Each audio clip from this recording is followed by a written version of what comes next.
साबूदाना खीर तो हम सबने बहुत बार बनाकर खाई है।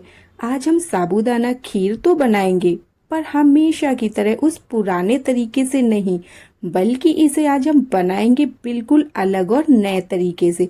जो तरीका शायद ही आज से पहले कभी आपने ट्राई किया होगा। ट्रस्ट में, इस साबूदाना खीर का टेस्ट इतना गजब का है कि अगर आप इसे इस तरह से एक बार बना लेंगे ना, तो आप हमेशा बार बार इसी तरीके से बनाएंगे। हाय फ्रेंड्स, मैं अमिता अमिता रेसिपीज़ में आपका बहुत बहुत स्वागत है। इस खीर को बनाने के लिए मैं यूज़ कर रही हूँ आधा कप साबूदाना। ये मैंने मीडियम साइज़ का साबूदाना लिया है। साबूदाना खीर बनाने के लिए साबूदाना को हमें डायरेक्ट यूज़ नहीं करना। सबसे पहले हम साबूदाना को 3 से 4 बार अच्छी तरह से वॉश कर लेंगे, जब तक कि हमारे जो साबूदाना का पानी है वो एकदम क्लियर ना हो जाए। यहाँ पर आप कुछ खास टिप और ट्रिक्स ध्यान में रखिएगा। इस टिप और ट्रिक्स से जब आप अपनी साबूदाने की खीर बनाएंगे ना, तो इसके आपको 100% रिजल्ट मिलेंगे। यहाँ पर मैंने साबूदाना को अच्छे से वॉश कर लिया है, तो अब हम इसमें पानी डालकर इसे 1 घंटे के लिए छोड़ देंगे, जिससे हमारा साबूदाना अच्छे से फूल जाएगा। तो जब हम खिचड़ी बनाते हैं ना, तो हमें पानी ध्यान से इसमें डालना होता है, पर खीर बनाने में आप ज़्यादा पानी भी डाल सकते हैं। 1 घंटे बाद आप देखें, साबूदाना ने पानी को सोख कर लिया है। आप देख सकते हैं हमारा साबूदाना यहाँ अच्छे से फूल गया है। इसका मतलब है कि ये अब एकदम रेडी है। इसका एक्स्ट्रा पानी हमें निकाल देना है और नेक्स्ट प्रोसेस के लिए गैस में एक कढ़ाई रखेंगे और कढ़ाई में मैं डाल रही हूँ 1 लीटर फुल फैट दूध। आप फुल फैट दूध लेंगे ना, तो साबूदाना खीर में टेस्ट बहुत अच्छा आएगा, बहुत बढ़िया आएगा। जब इस तरह से आप भी अपने घर में साबूदाना की खीर बनाएंगे ना, तो यकीन मानिए इतनी लाजवाब बनेगी कि आप एक की जगह 2 कटोरी खा जाएंगे। टेस्ट इतना बेहतरीन होगा इस खीर का कि आप इसका टेस्ट भूल नहीं पाएंगे। तो यहाँ पर हमें अभी दूध को बहुत ज़्यादा पकाना नहीं है। इसे हमें सिर्फ इतना ही पकाना है कि दूध में 4 से 5 अच्छे बॉईल आ जाएं। यहाँ पर अब आप देखें, दूध को मैंने 4 से 5 बार अच्छी तरह से उबाल लिया है। तो अब इस समय इसमें हमें साबूदाना डाल देना है। साबूदाना डालते वक्त आप हमेशा ध्यान रखें आपकी गैस की फ्लेम लो पर हो, और साबूदाना डालने के बाद आप इसे 3 से 4 मिनट लगातार चलाएं ज़रूर। अगर आप इसे ऐसे ही छोड़ देंगे तो जो साबूदाना के अंदर स्टार्च होता है ना, इसकी वजह से साबूदाना कढ़ाई के बॉटम में चिपक सकता है। तो आप इसे लगातार चलाते हुए पकाएं और 4 मिनट बाद आप फ्लेम को मीडियम करके इसे पकाइए। तो इस पॉइंट पर अभी आपको साबूदाना व्हाइटिश कलर में लग रहा होगा, पर जैसे जैसे ये पकता जाएगा ट्रांसलूसेंट हो जाएगा। साबूदाना खीर बनाते समय बस आप ध्यान रखें, फर्स्ट पॉइंट, साबूदाना आप हमेशा अच्छे गर्म दूध में ही डालें। ठंडे दूध में अगर डालेंगे तो दूध फट सकता है। सेकेंड पॉइंट है, साबूदाना डालने के बाद आप थोड़ी देरी से लगातार चलाते ज़रूर रहें। थर्ड पॉइंट है, साबूदाना खीर को कभी भी ओवर कुक ना करें, क्योंकि ठंडा होने के बाद साबूदाना खीर और गाढ़ी हो जाती है। फ्लेम को अब हम लो कर देंगे और अब यहाँ पर हम तैयार करेंगे साबूदाना खीर को और टेस्टी बनाने के लिए कैरमल शुगर।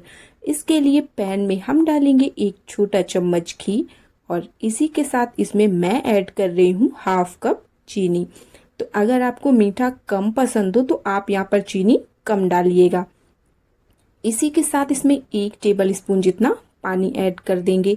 अब इस शुगर को यहाँ पर हमें कैरमलाइज करना है, तो इसके लिए आप चीनी को लो हीट में ही पकाइएगा, क्योंकि अगर आप चीनी को हाई हीट में पकाएंगे ना, तो ये बहुत जल्दी बन तो जाएगी, पर इसके अंदर कड़वाहट आ जाएगी। तो आप कोशिश करिए आप इसे लो हीट में ही पकाइए।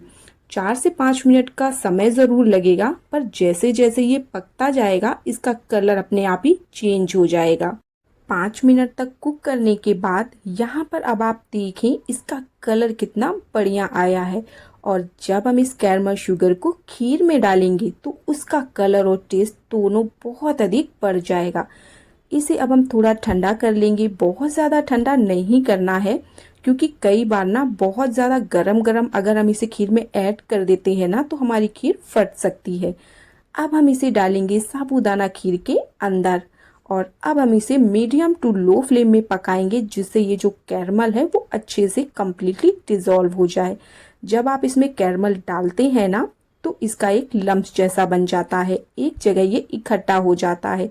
तो ऐसे में आप बिल्कुल भी घबराएं नहीं, बस आप इसे लगातार चलाते रहें, जिससे धीरे धीरे ये कैरमल शुगर अपने आप ही डिज़ोल्व होती जाएगी और इसी से आएगा इस साबूदाना खीर में बहुत ही प्यारा सा कैरमल कलर। तो यहाँ पर अब आप देखें, मैंने इसे 4 मिनट तक पका लिया है। शुगर भी यहाँ कम्प्लीटली डिज़ोल्व हो चुकी है और आया है ना कितना बढ़िया परफेक्ट कलर खीर में। यहाँ पर आप देख पा रहे हैं हमारा साबूदाना कितना परफेक्ट तरीके से कुक हो चुका है। कई बार होता है ना, जब हम खीर बनाते हैं तो साबूदाना दांतों पे चिपकता है, पर जब आप इस तरीके से ये साबूदाना खीर बनाएंगे तो ट्रस्ट मी, आपका साबूदाना दांतों में बिल्कुल भी नहीं चिपकने वाला। अब इसमें मैं ऐड कर रही हूँ थोड़ा सा केसर और इसी के साथ बारीक कट किए हुए नट्स। मैंने यहाँ पर काजू पिस्ता बादाम लिए हैं, आपको जो भी ड्राई फ्रूट पसंद हो उसे आप बारीक कट करके यहाँ पर ऐड कर सकते हैं। एक बार अच्छी तरह से इन्हें हम मिक्स कर लेंगे तो इस तरह से आपकी एकदम लाजवाब बहुत ही ज़्यादा टेस्टी साबूदाना की खीर बनकर रेडी हो जाती है। आप यकीन मानिए, ये साबूदाना की खीर इतनी टेस्टी बनती है कि आप अगर गलती से भी एक बार इसे बना लेंगे तो आप इसके फैन हो जाएंगे। इतना बेहतरीन स्वाद है इसका। ट्राई करिएगा, आपको ये साबूदाना खीर की रेसिपी बेहद पसंद आएगी। बस आप कुछ टिप और ट्रिक्स के साथ इसे बनाइएगा जो मैंने आपको बताए हुए हैं। इससे आपकी साबूदाना खीर एकदम परफेक्ट बनेगी, बहुत ही शानदार बनेगी।